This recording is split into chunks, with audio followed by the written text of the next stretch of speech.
आप लोग का बहुत सारा कमेंट आ रहा था कि भैया आपका नंबर बहुत अच्छा आया है बोर्ड एग्जाम में, तो आप बता दीजिए कि आप कॉपी को कैसे लिखे थे, क्या क्या गलती नहीं किए थे और कैसे कैसे हमको कॉपी में करना होगा।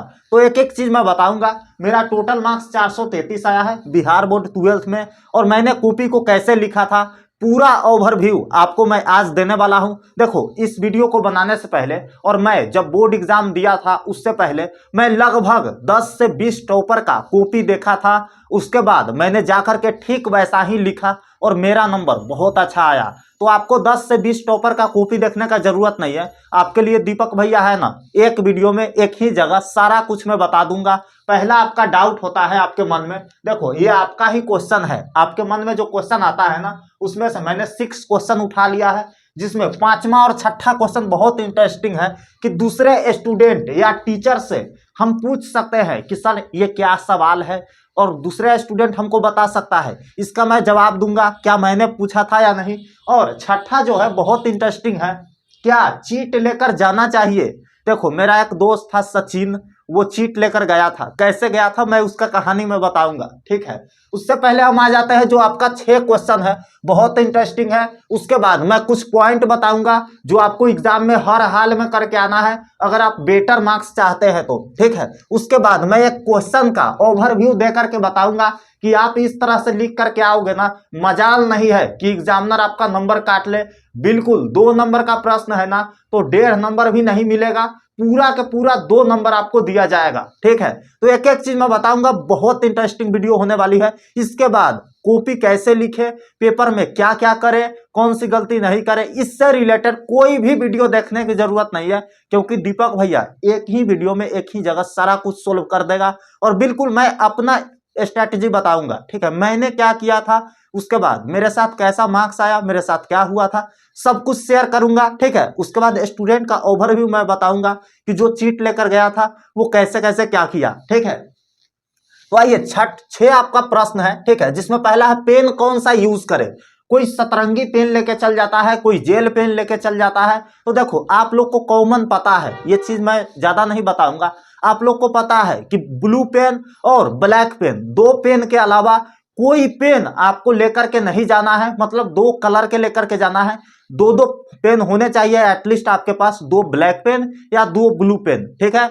दोनों पेन आपके पास होना चाहिए, 2 ब्लैक 2 ब्लू, 4 पेन लेकर के आप जाओगे। और मेक श्योर कि वो पेन नया नहीं होना चाहिए और जेल पेन नहीं होना चाहिए, बॉल पेन होना चाहिए, ठीक है। बॉल पेन अलाउ है। और 4 पेन आप लेकर के जाओगे, एक स्केल रख लेना अपने साथ जिससे आप अंडरलाइन करोगे, ठीक है, वो मैं आगे बताऊंगा कैसे अंडरलाइन करना है, ठीक है।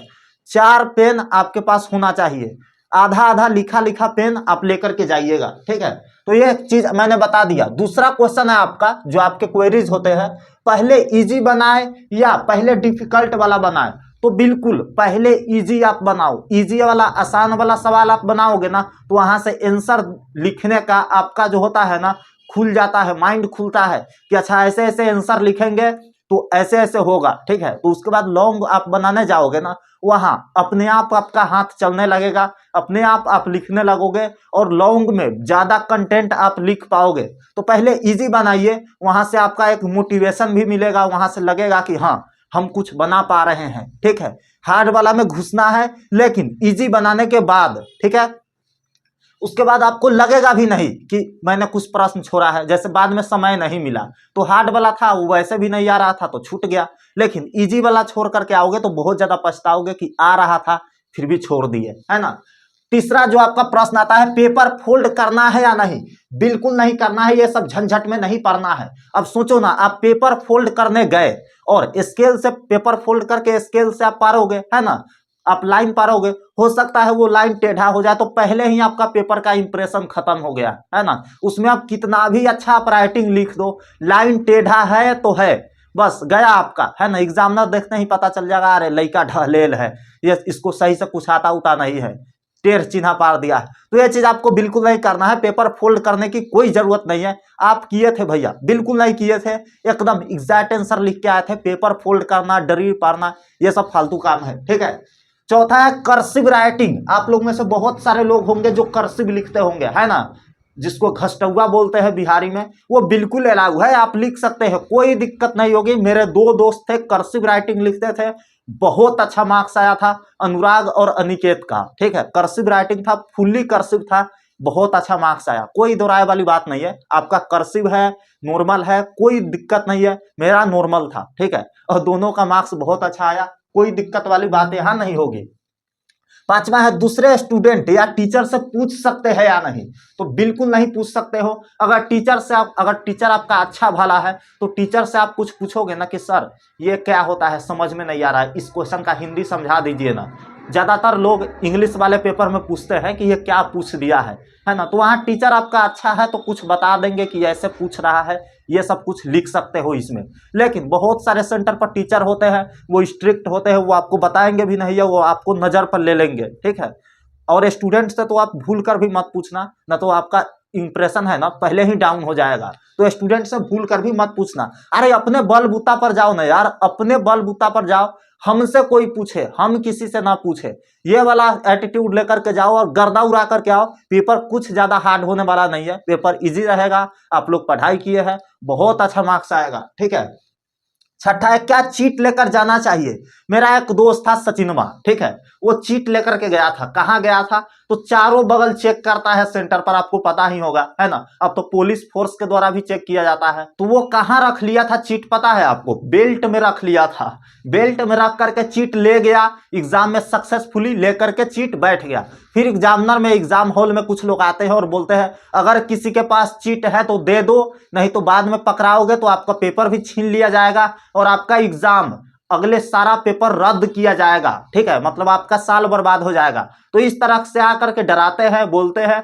तो उस समय भी वो चीट नहीं दिया, ठीक है। लेकिन मजे की बात क्या है पता है, वो चीट से लिख नहीं पाया, वो इतना डरा ना, इतना डराया ना, और इतना स्ट्रिक्ट था, चारों बगल टीचर दौड़ रहे थे, घूम रहे थे, वो लिख ही नहीं पाया। तो यहाँ पर मुद्दा ये आता है ना कि आप चीट लेकर जाओ ही नहीं, है ना, लेकर जाना बड़ी बात नहीं है, वहां पर जा करके लिखना बड़ी बात है, जो कि आप नहीं कर सकते हो। स्ट्रिक्ट होता है, चारों बगल नजर रहता है ना, सीसीटीवी कैमरे होते हैं, तो वहां पर लिख ही नहीं पाओगे तो चीट ले जाने से क्या फायदा। और अगर सोचो ना जांच में आप पकड़ाओगे तो आपका ऐसे ही इज्जत उतार दिया जाएगा। तो चीट लेकर के मत जाना, ठीक है, अपने दम पर जाइए, सेंटर पर आप कॉपी वगैरह लेकर के जाइए, नोट्स वगैरह लेकर के जाइए, है ना।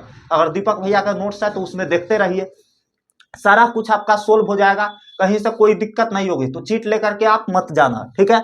अब आता है हम लोग टाइम मैनेजमेंट फॉर सब्जेक्टिव। देखो आपको सबसे पहले OMR सीट दिए जाते हैं और क्वेश्चन पेपर दिए जाते हैं। तो स्टूडेंट क्या करता है, अरे OMR 1 नंबर वाला है ना, पहले सब्जेक्टिव धराधर बनाते हैं, आ रहा है सारा सब्जेक्टिव, और उसका 1 घंटे बाद पता है OMR सीट ना आपसे ले लिया जाता है, आप बनाए रहो या ना रहो। तो देखो सबसे पहले आप OMR बना करके सब्जेक्टिव के लिए टाइम बचा लो, ठीक है। OMR बनाओ, 100 ऑप्शन रहेगा, 50 ही उसमें रंगना है, ठीक है, फुली रंगना। इस तरह तरीके से आप लोग को आता है, आप 10th में किए हो गए, है ना, फुली रंगना इस तरीके से, आधा मत छोड़ना, पूरा फुल, कहीं भी गैप नहीं दिखना चाहिए, और गोला से बाहर ऐसे नहीं होना चाहिए, ठीक है, पूरा फुली रंगना। तो OMR आप घस करके सब्जेक्टिव के लिए टाइम बचाना, क्योंकि सब्जेक्टिव लिखने में समय लगता है, ठीक है। दूसरा point wise and heading wise answer, बिल्कुल पॉइंट वाइज लिखना। जैसे देखो यहाँ पे विद्युत धारा क्या है, मैंने एक क्वेश्चन लिया है, तो इसको कैसे लिखेंगे। तो सबसे पहले आप लिखोगे यहाँ उत्तर, ठीक है, उत्तर लिखोगे यहाँ पे, मान लेते हैं क्वेश्चन फर्स्ट है तो 1 का उत्तर, ठीक है। उसके बाद यहाँ पे एक छोटा सा एरो मार्क्स दोगे और लिखोगे यहाँ पे विद्युत धारा, ठीक है, यहाँ पे ब्लैक से लिखना आप विद्युत धारा, ऐसे देखो विद्युत धारा, जैसे मैंने लिखा था वैसा ही मैं बता रहा हूं। उसके बाद 2 डॉट लगाना इसके, ठीक है। उसके बाद स्केल से नीचे से थोड़ा सा अंडरलाइन ऐसे मारना। उसके बाद मैं ब्लू मार्कर यूज कर रहा हूं तो समझ जाना आप ब्लू पेन, ठीक है, ब्लू मार्कर के जगह ब्लू पेन। देखो ब्लैक से आप इतना लिख देना विद्युत धारा, ठीक है। उसके बाद ब्लैक से लिखना यहाँ से, ठीक है, ब्लैक से आप यहाँ से शुरू करना, यहाँ से ब्लू से, सॉरी, और यहां से लिखना। इसके नीचे बिल्कुल मत लिखना, नहीं तो इसका हर्षी दीर्घी इसमें चल जाएगा। जैसे यहाँ पे कुछ लिखा आपने, इसका हर्षी दीर्घी इसमें चल जाएगा तो बेकार कर देगा ये, तो यहां से लिखना। उसके बाद जब तीसरे लाइन में आना तब यहां से लिखना, ऐसे देखो मस्त लगेगा कॉपी देखने में। और सारा टॉपर यही स्ट्रैटेजी अपनाता है, सारा टॉपर का आप कॉपी देखेंगे तो ऐसा ही होता है। इस तरीके से कुछ आंसर आपका होना चाहिए, ठीक है।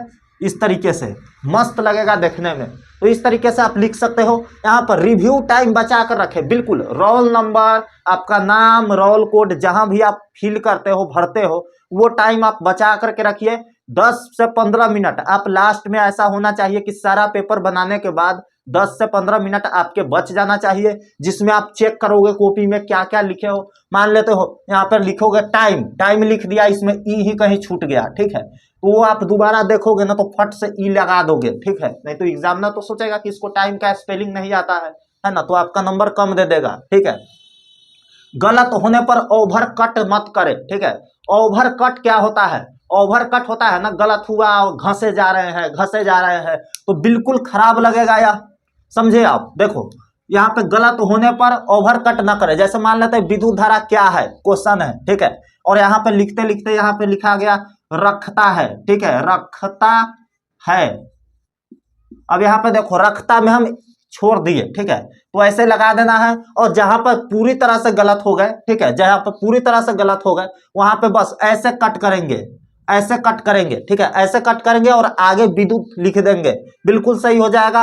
और ऐसे कट करेंगे तो आपको पता भी नहीं चलेगा बीच में क्या कट हुआ है। लेकिन अगर आप पूरी तरह से घसने लगोगे, इसको ऐसे ऐसे ऐसे ऐसे घस दोगे और आगे विद्युत लिखोगे, तो सबसे पहले एग्जामिनर का नजर यहाँ भी पड़ेगा। तो इस चीज का आपको ध्यान रखना है। मैंने सारा कुछ बता दिया है, सारा चीज मैंने बता दिया है।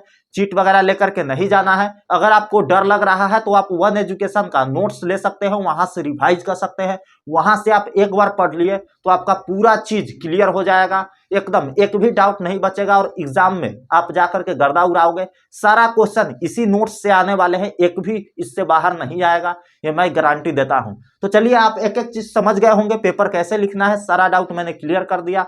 उम्मीद है आप जाकर के एग्जाम में एकदम गर्दा उड़ा दोगे, सारा क्वेश्चन बना करके आओगे। और हाँ, एक लास्ट टिप मेरा ये है, एक भी क्वेश्चन छूटना नहीं चाहिए। एक भी क्वेश्चन को आप छोड़ करके नहीं आओगे, क्योंकि छोड़ करके आओगे तो आपके पास नंबर लेने का उस क्वेश्चन का एक भी ऑप्शन नहीं रहेगा।